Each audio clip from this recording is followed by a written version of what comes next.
Saya mendapat informasi bahwa setengah 5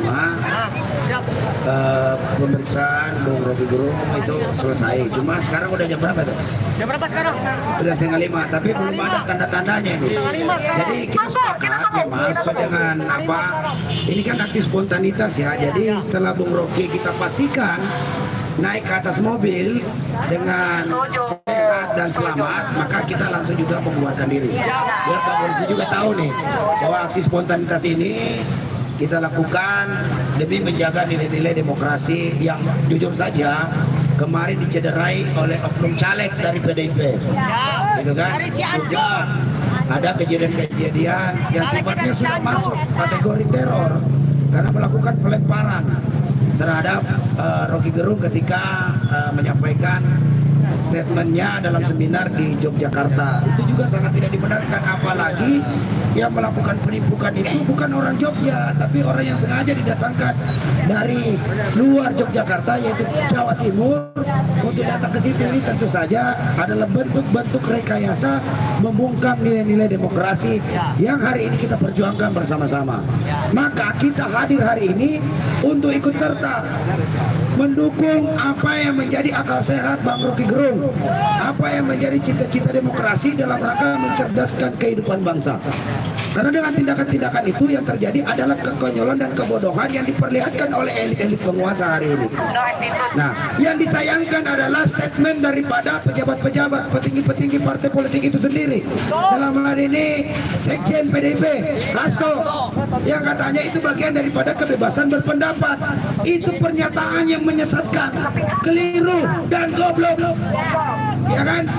Pernyataan masuk pernyataan kategori bajingan tolol juga. Kalau memang itu bagian dari kebebasan berpendapat, dia sampaikan secara narasi, jangan main fisik. Kalau sudah main fisik, itu maksudnya adalah persekusi atau diteror. Anda bisa berlogika nggak sih? Ya kan? Jangan hambat demokrasi, itu sama dengan tidak memperjuangkan nilai-nilai perjuangan Bung Karno itu sendiri.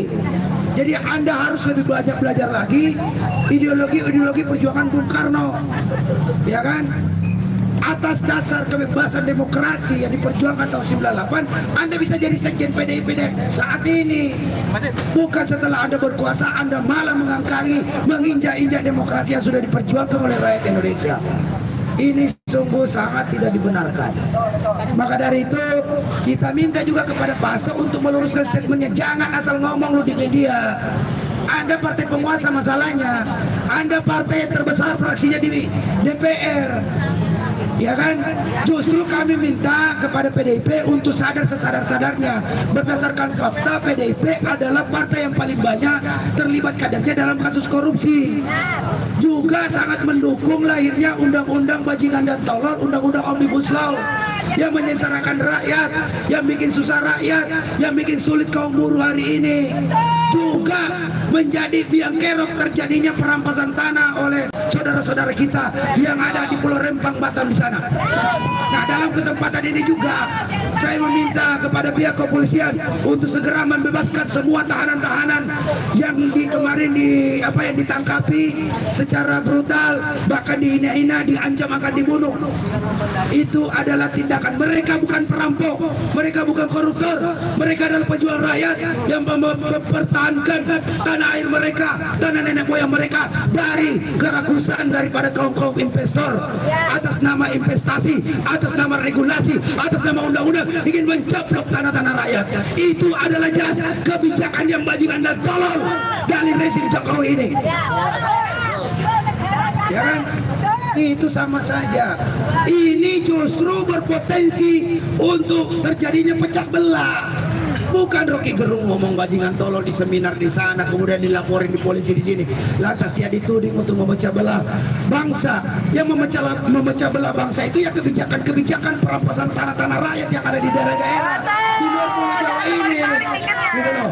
Jangan atas dasar mengamankan kebijakan pemerintah pusat, ya kan? Semuanya dilegalkan untuk merampas tanah-tanah rakyat yang sudah mereka huni di situ, udah tinggal di situ sejak ratusan tahun yang lalu.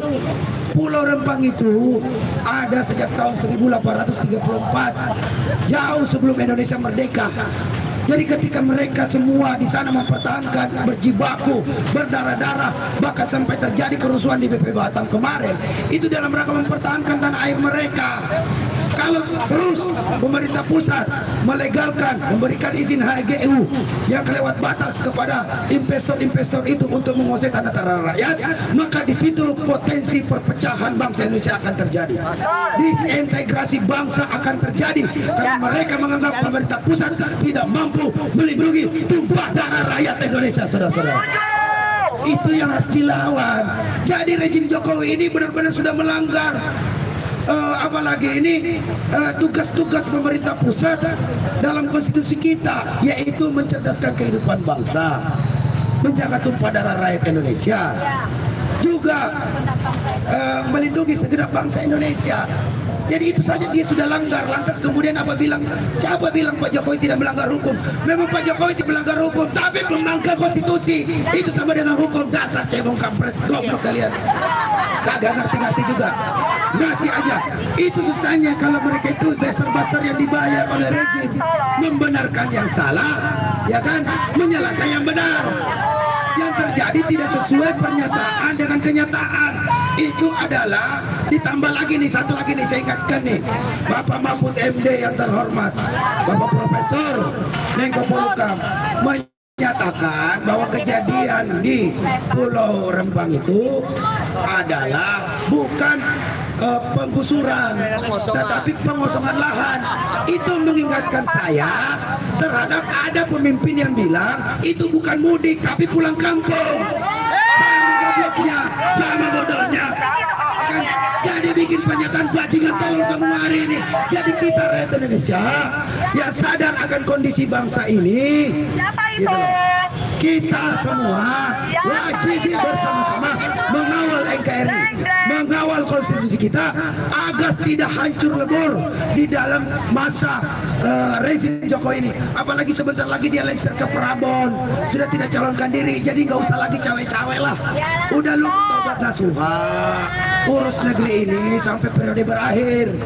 Jangan memaksa munculnya kekuatan rakyat untuk menggulung pemerintahan rezim Jokowi yang hari ini benar-benar sudah banyak kebijakannya yang dibuat secara ugal-ugalan, amburadul dan brutal. Jadi wajar rakyat Indonesia menyatakan itu adalah produk bajingan dan tolol.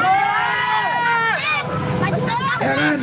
Hari ini kita saksikan itu semua. Belum lagi kampanye solid, bukan solid tapi sulit.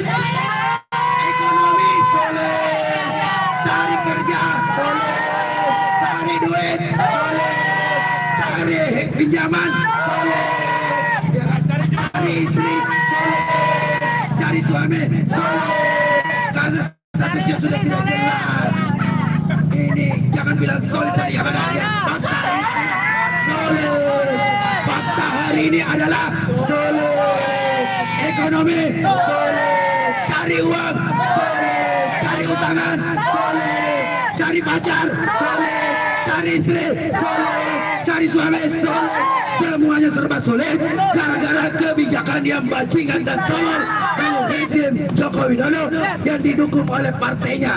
Karena dia petugas partai, maka dia menjalankan amanah partai. Partainya itu adalah Partai Demokrasi Indonesia Perjuangan yang berkuasa hari ini, yang semua pejabatnya ngomong-ngomong tidak benar di media sosial, tidak sesuai dengan pernyataan dan kenyataan. Maka dari itu dalam kesempatan ini, ingat saudara-saudara rakyat Indonesia, jangan dipilih lagi, tenggelamkan mereka di pemilu 2024. Setuju? Setuju tidak? Setuju tidak? Hidup rakyat Indonesia, hidup mama yang melawan. Assalamualaikum warahmatullahi wabarakatuh.